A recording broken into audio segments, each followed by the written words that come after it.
Thank you, everybody, for coming to the Aaron Torres Podcast YouTube page. If you could do me a quick favor, see that little subscribe button at the bottom of your screen? Go ahead, click that subscribe button. Really does help our channel grow, our audience grow, and I really do appreciate it more than you know. So click that subscribe button. Appreciate your support. Now, here's the video that you came here for.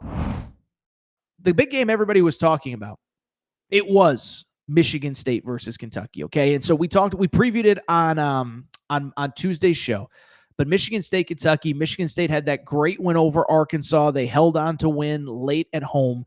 Kentucky takes the loss to Louisville, and you're kind of just wondering, was it a fluky thing? It was on the road, true road game. Mikael Brown Jr. goes off. Is it a Louisville thing? Is it a Kentucky thing? Whatever. But Kentucky, they got to bounce back.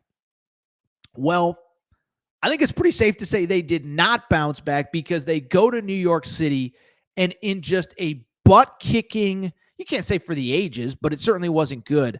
Final score, Michigan State 83, Kentucky 66. Kentucky suffers their second loss of the year.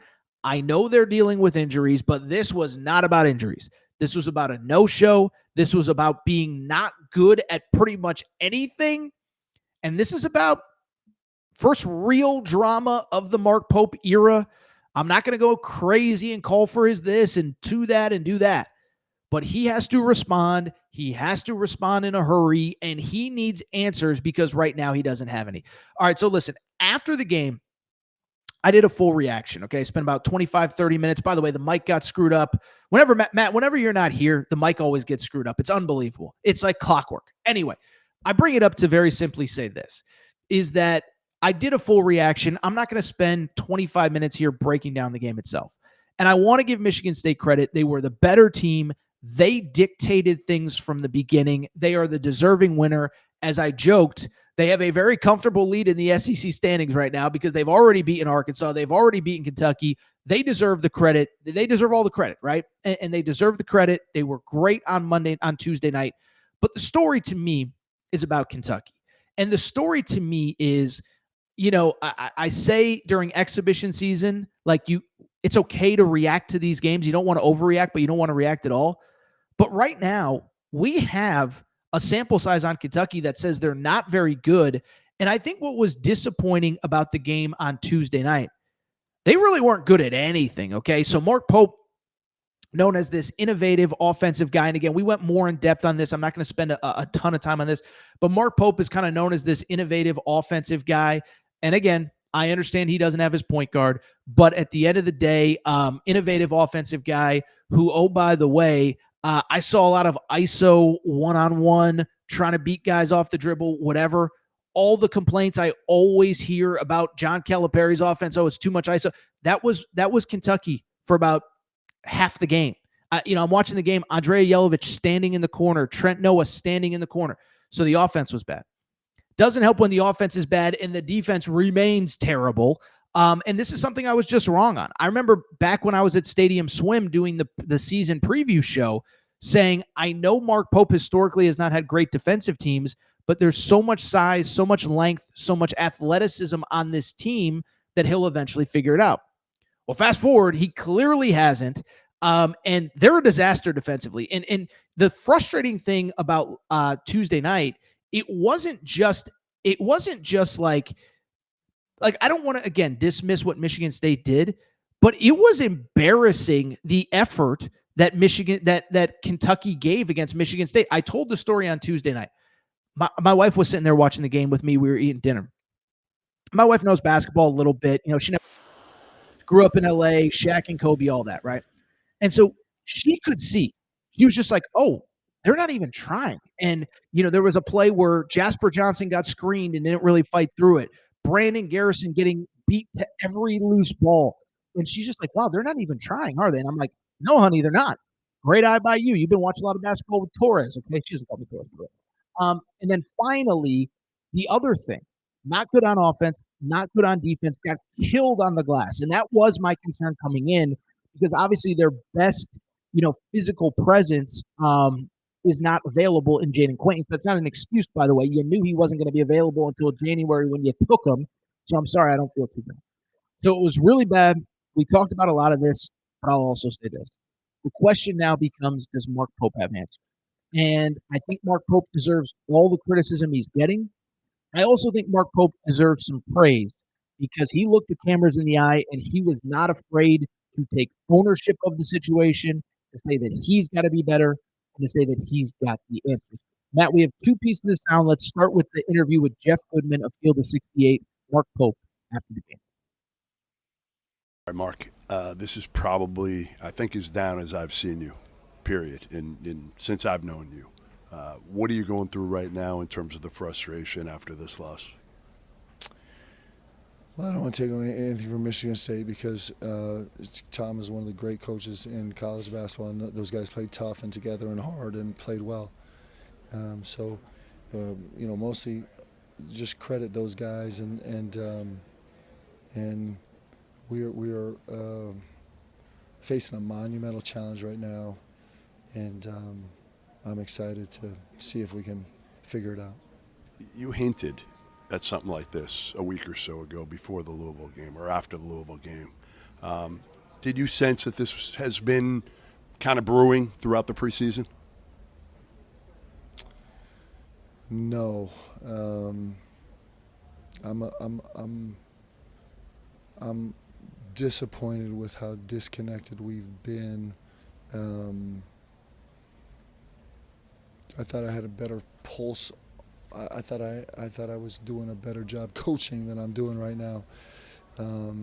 So it's been eye-opening for me a little bit. So no, I'm a little bit surprised.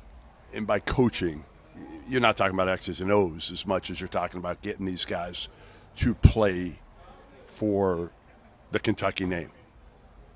Correct? No, I think it's everything. I think it's developing a culture. It's the right care. It's the right focus. It's the right schemes. It's the right X's and O's. It's a poor job. The nice thing is I can fix it. Like, we can fix it, but it's a really disappointing result. So that was Mark Pope after the game. And, basically I actually give him some credit to owning up to it, to basically saying, like, Goodman and I like Goodman. It was a good question. It wasn't a bad question. But, when Pope said the coaching isn't good enough, Goodman said, well, you're not talking about X's and O's. You're talking about the behind the scenes stuff. And Pope was like, no, it's everything. Good questioning by Goodman. I thought it was a good answer by Pope. I thought what was as interesting was on the podium after the game in the general media scrum. Matt, play the sound. I actually think I'm gonna temper my words right now. I actually think that our identity should be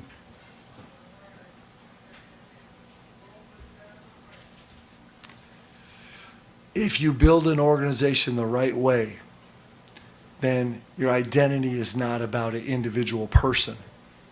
Your identity is about a collective group. And so it shouldn't matter if we had built a great organization and a great culture, which I've clearly failed to do up until today. But we won't fail this season. We just have failed up till today. And we will build an organization where it won't be disrupted every time someone steps in and steps out, because we'll have a team identity, not an individual identity. Until we get there, we're going to really struggle. That's my job. That's why Mitch brought me here. I'm doing it poorly, and we won't do it poorly for much longer. That was Mark Pope after the game. Listen, again, I know you don't get brownie points for answering questions bluntly and honestly, but I thought he answered all of those questions as well as you can. And I actually do respect the fact that he is not ducking from there's something not right behind the scenes, right? Because it'd be easy right now to just be like, everything's fine. We played two good teams. What are you talking? No. He's like, we got major problems and we got to fix them ASAP. And again, I'm not trying to he's answering the questions the way they need to be answered. I think the big question now is, can he actually do it? By the way, before I get into my thoughts, I actually see a very good question here. It says, it might be NIL just making the players feel complacent. Pope needs to get them focused and on the same page. If they can do that, it's pretty scary. So I said this on Twitter on Tuesday night during the game. I said, I hate now in this era when every time something goes wrong, people blame it on NIL. I gave the example. Texas loses to Georgia in football. Everyone's like, I see Texas fans, our team's gone soft since NIL. It's like, your team has never been better in 15 years since NIL. Sometimes you just lose to other really good teams. Don't blame NIL. I do think to this comment, I do think that what I said on social media, I truly believe. And this comment was from Jamie. I said, I don't know if it's NIL. What I do know is that every cliche we hear about NIL appears to be the case with this team. The pieces don't fit. It was thrown together too fast. They don't play well together. And I think most importantly, they do not respond when things go sideways. So to get back to Mark Pope, great comment by Jamie, and we'll get to some other Kentucky comments before we get out of here. To the point that was just made, and to the point about Mark Pope's comments, to me, the question now becomes, can he fix it? And I think it's fair to be every emotion that a Kentucky fan has right now, I think is justifiable. If you want to sit here and say it's only November, okay. All I'll say though is we're 5-6 games into this season, they don't look even close. And so now the question becomes, what does Mark Pope do to fix it? And can he fix it? I think to me, number one, and I said this after the Louisville game, I think he's got to make some really tough decisions about who has earned playing time, because I'm looking at it from a distance. Only he knows what's going on in that building. And it feels to me like he is defaulting to his veterans because he feels like it's the right thing to do, or they give him the best chance to win. And so I bring it up because right now, those guys are not good enough. I said it after the Louisville game. Brandon Garrison, and by the way, I'm sorry if I'm picking on individuals. I don't care. It's the NIL era. These guys are getting paid a lot of money. You either produce or you get out of the way for somebody who will. And that would apply everywhere. That would apply at Kentucky. That applies to Texas football. That applies to UConn. If UConn gets bullied tonight against Arizona, it's fair to ask tough questions. And so this is the NIL era, and Brandon Garrison isn't good enough. Listen, I can't put a percentage on it, but it felt like 90% of the defensive breakdowns, at least in the first half, were Brandon Garrison related. Didn't fight through screens, got lost, got confused, took the wrong man. If you don't know your responsibilities, you cannot be on the court. And I think the crazy part about Brandon Garrison is that's one of the few spots where there's actually a guy that's earning playing time behind him in Malachi Moreno. I said it after the Louisville game. I'll say it again. I bury Brandon Garrison on the bench and say, if you're not ready to play, I cannot play you. And we'll wait till Jaden Quaynes comes back and we'll play Malachi Moreno 28 minutes a game, 32 minutes a game. Reese Potter, the kid who we had on the show, is redshirting right now. I'm going to take that red shirt off. I don't care. I got to win games now. I can't be worried about 2026, 2027. I got to win games now. And Brandon Garrison, you're not doing anything to help me win games. So that's one. Otega Owe, two. I said it. And by the way, there was a clip that I saw going viral right as we got on air of Otega Owe basically sort of kind of acknowledging that he's not giving 100%. Like he was kind of like, what do you need to do to change? He's like, I need to play better from start to finish.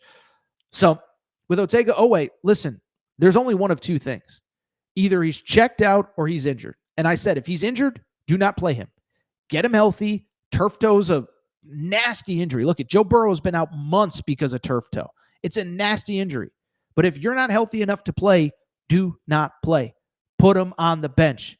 Give him a month off because right now he's not helping and he's actively hurting you. And if he is healthy, then you lock him in a film room and you show him video after video of all his lousy body language because it's not good enough.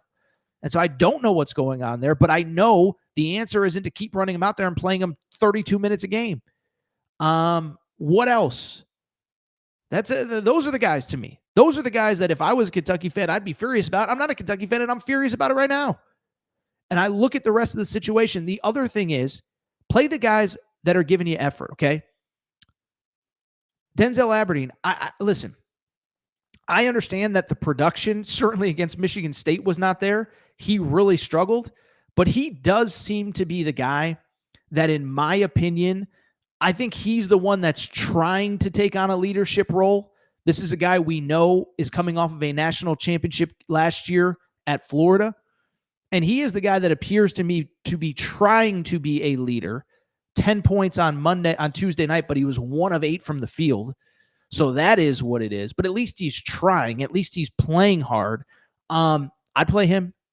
Colin Chandler, I know he was in foul trouble. Not the best defensive player you have. He's playing hard. I'd play him. Cam Williams, I know it's up and down, but at least he's playing hard. I'd play him. And so to me, I don't have all the answers, and I hate to do this, and I hate to be that guy. I'm not the dude that's getting paid $5, $6, $7 million a year to have the answers. And I'm not the guy that put together this roster for $22 million. And I promise Kentucky fans, I'm not going to be the guy that keeps bringing it up, but this is part of the story.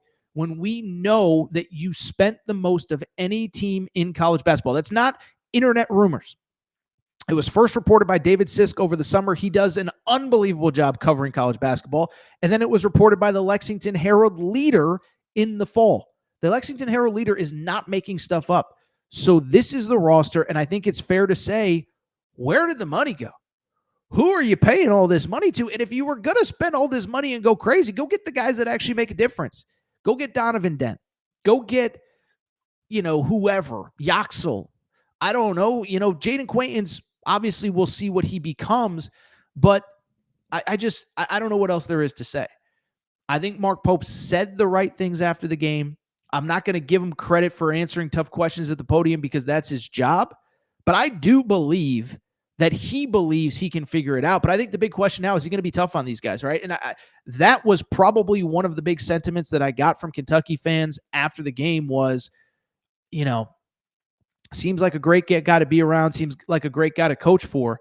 But now that the going's getting tough, is he gonna get tough with it? So we'll see what happens. I don't know if he has the answers. If it's a blessing and a curse. You got a couple games before December when things start to go really crazy. You got a couple games before that crazy stretch over a 4-week period. You played North Carolina at home, Gonzaga in Nashville, Indiana, which looks much improved, and then, of course, St. John's in Atlanta.